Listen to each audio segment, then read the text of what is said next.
la discusión sigue siendo intensa en torno a la reforma. Es como un poco un déjà vu, volver después de tanto tiempo, y además porque muchas de las caras con las cuales me tocó convivir en esos tiempos en que venía más a menudo, bueno, me he podido encontrar con ella y veo que siguen tan entusiastas y comprometidos como desde el inicio. Llevamos ya realmente un buen tiempo detrás de la reforma procesal en América Latina. Por lo menos, cuando podría poner distintas cifras, fechas de inicio, pero por lo menos 20 años en este proceso, y probablemente nos queda otro tanto, no sé cuánto realmente, para poder dar por concluido este proceso de instalación en todos los países de la región. De hecho, por estos días está Uruguay, uno de los rezagados, empezando a discutir su reforma, y nos queda un rezagado grande, Brasil, que en algún momento pensaremos que también se va a sumar. Pero ha sido un proceso particularmente intenso, de dulce y de agraz, con avances y retrocesos, sin duda un proceso todavía en marcha, pero al menos yo creo que ha tenido algunas virtudes, y creo que la discusión acá en México también lo comprueba, que ha sido un proceso en serio. Estábamos tan acostumbrados a hacer cambios meramente cosméticos, datocardianos, como se decía ayer, que cambiamos mucho para que todo siga igual, que realmente nos ha sorprendido la voluntad que ha habido detrás de este proceso de reforma por introducir cambios significativos en nuestro sistema de justicia. Un nuevo paradigma, un nuevo lente con el cual observar lo que sucede en nuestra justicia. Y yo creo que más allá de lo mucho que sin duda nos resta a todos por concretar en este proceso, ese cambio de paradigma está presente. Hoy en día es difícil rebatir las ideas fundamentales que animaron a esta reforma. Si uno escucha, como lo he hecho con detención estos días, los debates que aún hay en México son debates, algunos bastante centrales. Hay visiones bien encontradas sobre algunos puntos, pero también hay acuerdos y hay cosas que no se discuten. Pensar hace no mucho tiempo que la idea de la oralidad como mecanismo para la toma de decisión en las causas judiciales iba a ser el mecanismo, hubiera sido algo bien inesperado. Hoy en día es un tema pacífico. Por mucho que cueste muchas veces implementarlo, la idea que está detrás de él es una idea, yo diría, bastante asentado, y eso no es menor, porque más que mal, este cambio de paradigma no se ha dado en temas secundarios o intrascendentes, sino que se ha dado en el área del delito, de la seguridad, en el área digamos, una probablemente de las más sensibles y más complejas de tratar en nuestros países en la actualidad. Y lo hemos abordado en serio, insisto. Pero bueno, pues naturalmente estamos lejos de poder darnos por satisfechos con lo logrado. Creo que la pelea detrás de esta reforma va a continuar durante muchísimo tiempo, sobre todo porque los desafíos son necesariamente incrementales. Cuando logramos una primera meta, por ejemplo, la misma idea de tener juicios orales, que era la inicial, bueno, cuando logramos concretar juicios orales, que es un tremendo desafío, que no todos los países lo han logrado como es debido, pero una vez que se alcanza, bueno, surgen otros desafíos de segunda generación con el cual hay que continuar. Ya no basta con tener el juicio con la metodología del debate oral, sino que tenemos que dar la pelea porque durante toda la etapa de investigación sea la oralidad la forma como se toman decisiones que luego pueden afectar a las personas. La pelea, por ejemplo, de la lucha por terminar con el expediente como mecanismo de toma de decisiones es una lucha muchísimo más compleja aún, y son realmente muy pocos los países que han logrado vencer en ella. El expediente le hace antiguo expediente foliado y cocido que conocíamos, o el expediente, léase hoy en día un video que puede ser un sustituto, pero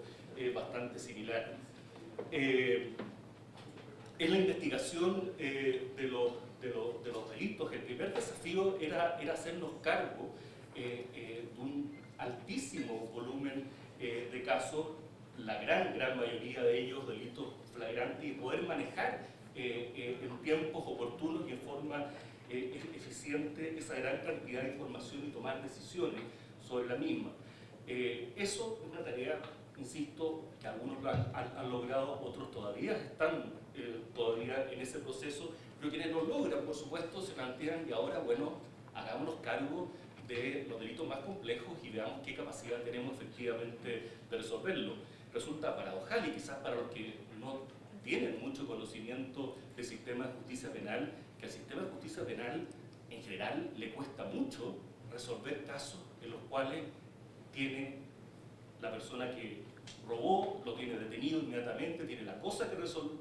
robó, tiene los testigos que lo vieron, tiene toda la información disponible, y el sistema es incapaz de resolver ese tipo de casos. Y de ahí más, por supuesto, ya la delincuencia más compleja le es mucho más cuesta arriba. ¿Para qué decir diseñar ya esquemas de investigación inteligente, de poder cruzar información en casos de criminalidad organizada? En fin, son todos desafíos que realmente aún nos quedan grandes. Y yo creo que esto hay que entenderlo, y hay que entender la reforma procesal penal naturalmente como una cuestión técnica, sin duda es muy relevante, pero fundamentalmente como un proceso político, y un proceso político complejo que ha requerido naturalmente aunar muchas voluntades y capacidades políticas detrás de ello. Y creo que se logró hacer en su momento porque tuvimos una confluencia de astros muy particulares en un momento muy oportuno, y yo creo que hay que tener presente de que ese momento ha cambiado radicalmente. Cuando este proceso parte, en general en los países de América Latina parte en la década de los 90, México parte en la década siguiente, pero es la década de los procesos de transición hacia la democracia. Terminan las dictaduras militares, terminan las guerras civiles en América Central, hay una revalorización muy marcada sobre los derechos fundamentales, y de ahí surgen muchas de las ideas que están detrás de la reforma, y la idea misma de justicia y de una justicia que funcione probablemente una demanda más fuerte de esos procesos donde habían habido en las etapas previas enormes y muy duras violaciones a los derechos fundamentales. Hay un movimiento internacional detrás de esto, y probablemente una de las particularidades es que nos movimos todos de un lado para otro, no necesariamente viendo a los países desarrollados como era antes cuando queríamos hacer cambios, sino que viéndonos entre nosotros y trabajando con nosotros. Con Daniel González comentábamos que ya llevamos 18 años en esto, en este proceso, y así con muchos otros de los que están acá. Muchos de los que están acá fueron a Chile, muchos chilenos vinimos para acá, fuimos a Costa Rica, con un movimiento regional muy rico, y claro, que se vio alentado por también un apoyo de la cooperación internacional que lo facilitó, y además en una década o en un contexto en que nuestros países vivieron un cierto auge económico, había más recursos que los que habían anteriormente, y eso sin duda también facilitó que nuestros sistemas de justicia hoy en día emplean en general muchísimos más recursos que los que empleaban antes. Antes era el pariente pobre de todo el aparato estatal, y si uno se pasea por América Latina, por algunas excepciones, los mejores sueldos, por ejemplo, están hoy en día en los sistemas de justicia, entendido, o sea, realmente los sistemas de justicia cambiaron de pelaje en nuestra región durante esta década. Todo esto cambió radicalmente. Todos nuestros países están viviendo periodos de crisis política generalizada, problemas de corrupción, de legitimación, cual más cual menos la participación política está a la baja. La atención pública, donde aprieta el zapato de la gente, probablemente está pendiente de otro tipo de temas, y con menos confianza en la posibilidad de que una reforma de la justicia va a solucionar problemas que todavía siguen pendientes muy agudamente, como el de la delincuencia, que sigue siendo naturalmente un problema socialmente muy relevante. Pero quizás por eso, no porque los temas de los que se preocupa la justicia hayan dejado de ser importantes, pero sí por un descreimiento de la capacidad de solucionarlo, es que la reforma judicial como tal ha perdido protagonismo en la agenda pública innegablemente. Creo que vivimos un veranito, digamos, vivimos una etapa de gracia, en que parecía que nuestros temas, los que nos preocupamos de la justicia, nos preocupábamos de los temas más centrales de nuestra sociedad, y hoy en día cuesta poner en nuestra agenda, en la agenda pública, con la misma fuerza que antes, la reforma judicial. Y esto se ve además, y por supuesto hay diferencias, no todos los países exactamente igual, son generalizaciones lo que estoy haciendo, pero creo no equivocarme en esa generalización. La cooperación ha ido disminuyendo y en muchas partes derechamente desapareciendo. Ya no existe como un actor, e incluso hay un discurso cada vez más fuerte, ustedes lo van a padecer probablemente más que nosotros estamos más lejos en el mapa, antiglobalización y cosas por el estilo.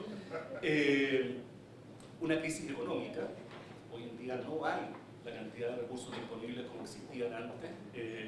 y además está esta sensación, no solo que no hay recursos adicionales, sino que en justicia ya se gastó mucha plata y que los resultados no se han visto. Y bueno, y les insisto, en un contexto además en que el fenómeno del delito, y esto es parte del problema, no disminuye, sino que incluso aumenta, y es cosa de ver las cifras en América Central, por ejemplo. Y por lo mismo yo creo que urge construir un nuevo discurso político ajustado a la realidad actual, que le dé soporte a este proceso de reformas para que no languidezca y pierda la importancia que los que realmente creemos en él le asignamos. Yo creo que es esencial para construir ese discurso superar la vieja discusión entre garantistas y eficientistas, entre que quienes están detrás de la reforma judicial están simplemente detrás de el respeto de los derechos de las personas imputadas por un delito. Yo creo que el tema es mucho más complejo, y creo que esa discusión probablemente nos resta apoyo político. El sistema inquisitivo demostró a lo largo de toda su existencia que no existe este juego de suma cero entre que mayor nivel de garantía hace más ineficiente un sistema en la lucha contra el delito, porque el sistema inquisitivo, al revés, era un sistema con muy bajo nivel de garantía y con un muy bajo nivel de eficiencia. Era un sistema que realmente no sé a quién le servía, porque no era eficaz para luchar contra el delito y no respetaba los derechos fundamentales de las personas. Y yo creo que tenemos que demostrar que una reforma de la justicia penal puede elevar el estándar de respeto de los derechos y al mismo tiempo elevar los niveles de eficiencia. Yo creo que la reforma procesal penal no va a contar con apoyo político y ciudadano, sino se hace realmente cargo de que tiene algo que decir frente al fenómeno delictual, que tiene que contribuir frente a él. Yo creo que es falso el discurso que la justicia penal llega una vez que el delito ya se cometió y por lo tanto poco tiene que hacer frente a una realidad que ya existe. Todas, por ejemplo, las estrategias de prevención del delito, cuando son eficaces, descansan de que hay una amenaza creíble de que se va a reaccionar de una determinada manera si que se quebranta la ley. Si esa amenaza no es creíble, las estrategias de prevención no funcionan. Ahora, tampoco es razonable, como de hecho sucedió en algunos países de Latinoamérica, decir que con una reforma procesal penal se va a solucionar el problema del delito, porque eso no va a ser posible. Creo que el fenómeno del delito es algo mucho más complejo, excede al funcionamiento de la justicia, aun cuando tenga algo que contribuir para él. Quiero marcar bien ese punto, pero es mucho más complejo, sin duda tiene condicionantes sociales, económicas, en fin, que no es necesario adentrarse en ello, pero no es, claro, cuando vendemos la reforma procesal penal exclusivamente como una forma de solucionar el problema del delito, el riesgo de frustración es muy amplio. Yo creo que las reformas que han funcionado relativamente bien han logrado en alguna medida avanzar en ambos niveles, pese a que probablemente la percepción ciudadana no lo tenga tan claro a veces, porque es difícil llegar con esta información. Una de las cosas, por ejemplo, que yo creo que se hizo bien en mi país es que se cambió, por ejemplo, la proporción de personas privadas de libertad. Antes de la reforma, 2/3 de las personas privadas de libertad lo estaban durante el proceso y 1/3 condenadas, y se cambió esta relación completamente a la inversa. Hoy en día 2/3 de las personas privadas de libertad están condenadas por un juez, después de un juicio, y 1/3 solamente lo está durante el proceso penal, en circunstancias que el volumen total, el número absoluto, se duplicó. O sea, el sistema creció enormemente, hay muchísima más gente condenada, y la proporción de gente, insisto, que está privada de libertad durante el proceso es solamente 1/3, se dio vuelta. Es muy complejo esto porque la opinión pública sigue pensando que cuando una persona comete un delito debiera ir a la cárcel inmediatamente, y cuando entra a una audiencia de control de detención y sale caminando por el tribunal, piensa que todo esto es una chacota, digamos, no es serio, y es muy difícil hacerle entender de que es parte de un proceso que sí funciona, y cuando uno maneja estadísticas solamente, a veces no logra que la gente aquilate esos efectos, y ahí hay un problema de percepción pública frente al sistema muy difícil de manejar. Pero por lo menos tiene que, en los números, tener buenas respuestas frente a esta demanda de la ciudadanía. Y yo creo que no solo tiene que responder a esta demanda de seguridad, sino que tiene que responder, y creo que es una buena respuesta en general, a una demanda por mayores niveles de igualdad que hoy en día se ha posicionado en nuestros países, muy de la mano de la emergencia de una clase media como un actor político muy relevante. La reforma procesal penal es una respuesta de acceso a la justicia a esta demanda de las personas de que se me haga justicia muy relevante. Y aquí no me estoy refiriendo solamente al respeto de los derechos del imputado, que sin duda es un tema muy relevante, sino muy puntualmente al rol de la víctima. Creo que ese ha sido uno de los grandes aciertos de la reforma procesal penal, de tomar en cuenta a la víctima y preocuparse por darle una respuesta, y ahí hay un área de crecimiento importante, con algunas salvedades que, si el tiempo me lo permite, quisiera marcar más adelante. Y lo más nuevo, probablemente este último tiempo, es que la justicia penal se ha convertido en muchos países efectivamente en un baluarte del ciudadano contra el abuso. O sea, si uno ve lo que está pasando hoy en día en Argentina, en mi país, por ejemplo, en Brasil, que es un país que no hizo la reforma procesal penal, probablemente el actor más relevante hoy en día de lo que está pasando en el país, o uno de los más relevantes, es precisamente la justicia, que se está haciendo cargo de problemas de corrupción, de delitos muy severos que afectan a gente que tradicionalmente no era tocada por el sistema de justicia, y ha adquirido un nivel de legitimidad pública por eso muy elevado. Una serie de problemáticas asociadas sin duda, pero el efecto más inmediato y más potente, creo yo, es que la justicia, insisto, se ha convertido en el baluarte de los ciudadanos frente al abuso. Y hoy en día, claro, la discusión en muchas partes en América Latina es hasta dónde llegar con una justicia hiper empoderada, digamos. Hay el juez Moro en Brasil, por ejemplo, pareciera ser un personaje hoy día más famoso que Lula, y así uno podría mencionar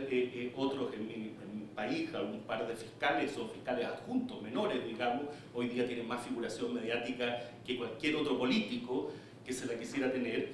Y claro, y esto acarrea algún tipo de problemas, pero yo creo que la suma y la resta es un factor muy favorable al sistema de justicia. O sea, ya no estamos, como en algunos países, viendo cómo solucionar el problema de corrupción dentro del sistema de justicia, sino que el sistema de justicia está ejerciendo su rol de solucionar los problemas de corrupción dentro del país. Ese es, yo creo, el gran cambio de los últimos tiempos, y yo creo que es una llamada de alerta para México, para todos los países de la región. Ahora, claro, algunos pueden pensar de que esta justicia hiperempoderada podría podría generar dudas en la clase política sobre seguir avanzando en reformas que aumenten estos niveles de poder. Pero es curioso, el efecto ese, los efectos son bastante contraintuitivos o diferentes a lo que uno hubiera pensado yo. Por ejemplo, Brasil, país que no ha hecho reforma procesal penal, que tiene un sistema todavía fuertemente inquisitivo, yo creo que muchos de los políticos que hoy día están siendo perseguidos por este sistema que les da menos garantías de defensa, deben estar bastante arrepentidos de no haber hecho una reforma procesal penal. Le doy el caso en Chile, en mi país que siempre se pensó que la justicia era para perseguir al ladrón de gallinas, a la persona pobre, digamos, entonces había que endurecer. Ha habido muchas reformas que han ido restringiendo, por ejemplo, facultades de los jueces para presionarlos para que decreten mayor número de prisiones preventivas, por esta imagen de que la justicia solo funciona cuando deja preso a un presunto culpable, ¿cierto? Y en Chile decide el juez, no hay delitos inescarcelables, no hay arraigo en criminalidad organizada, es el juez el que decide, pero decide en base a ciertos criterios. Y uno de los criterios es la gravedad del delito. Entonces, lo que ha hecho el legislador, lo que hizo fue presumir que ciertos delitos son graves como para presionar al juez que en este caso no logre zafarse y tenga que dejarlo en prisión preventiva. Bueno, muchos de los delitos que dicen que hay que presumir la gravedad y presionan en ese sentido, son los delitos que lo están afectando ahora a ellos, a los poderosos. Y probablemente están bastante arrepentidos de los votos que hicieron cuando hicieron esas reformas legales. Bueno, yo creo que hay que construir a partir de estas nuevas realidades un nuevo discurso político en apoyo de las reformas, pero sin descuidar el discurso técnico. El discurso político es esencial. La reforma, la justicia penal afecta las cosas esenciales de la convivencia ciudadana y por lo tanto es un tema político de libera magnitud, pero tiene que tener respuestas técnicas adecuadas. Y ahí yo creo que también hay un desafío para todos los que nos preocupamos de este sistema muy importante. ¿Cuáles son los temas actuales de la reforma procesal penal? Yo creo que debiéramos tener esa respuesta y creo que, por lo que he escuchado, son muy relevantes hoy en día en México también. Yo creo que hay que defender las ideas básicas de la reforma. Y la idea básica, más elemental de la reforma, es que una persona, para poder ser sancionada por un delito, para poder ser estimada culpable de un delito, tiene que ser sometida a un juicio. Así de simple. Y ese juicio tiene que ser dado en un escenario que pueda efectivamente producirse un debate, que pueda ser valorada la prueba en forma imparcial y directa, porque tiene que tomar la resolución. Lo central es el juicio, lo central es el juicio oral. Toda la construcción del proceso tiene que hacerse en función de cómo llego lo más rápidamente posible a un juicio oral. Y sin embargo, esto yo creo que es lo que en la práctica está en cuestión o nos ha sido muy dificultoso lograr. Para que el juicio sea lo central, es indispensable que la investigación previa sea algo muy breve, muy desformalizado, algo que no condicione el resultado del juicio más allá que la preparación del caso que hace el fiscal para poder presentar su caso frente al tribunal que tiene que resolver. Es lo mismo que es lo que tiene que hacer cualquier abogado cuando tiene que presentar una demanda. Bueno, tiene que juntar los papeles, ver de qué se trata, armar su caso y elaborar su demanda. Eso es lo que hace un fiscal con la investigación previa. La única diferencia es que durante esa investigación puede afectar derechos a las personas y tenemos que ver de alguna forma que la persona que está comprometida con esa investigación no decida por sí y ante sí la afectación de esos derechos, por lo tanto ponemos un juez de control que tome esas decisiones o que valide esas decisiones por él. Sin embargo, por múltiples vías, algunas supuestamente justificadas en elevar el estándar de derechos del imputado, cosa que yo creo que es profundamente equivocada. Esto se ha ido trastocando en América Latina. La etapa de investigación cada vez se ha ido convirtiendo en algo más formal, mucho más de lo que queríamos inicialmente. En algunos casos, bueno, lo veía de lo que se contaba acá en México, se tiene que producir alguna